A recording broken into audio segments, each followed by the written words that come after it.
Tension মাথায় আসুক, আপনি মন থেকে শক্ত থাকবেন, আমার আল্লাহ যা করে তা, আমার আল্লাহ যা করে তা, আমার আল্লাহ যা করে তা।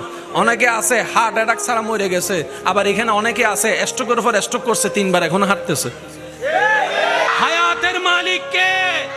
রিজিকের মালিক কে? ইজ্জত দেওয়ার মালিক কে?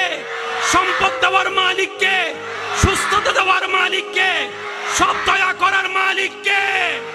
ওই আল্লাহ আছে না নাই? দেখে কি দেখে না?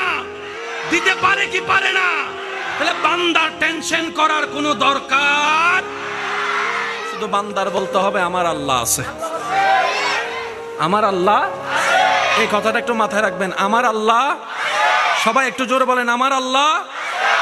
ইমানদার ভাইয়েরা, মনের শক্তি, মানসিক শক্তি, শারীরিক শক্তি, আর একটা হচ্ছে ইমানি শক্তি।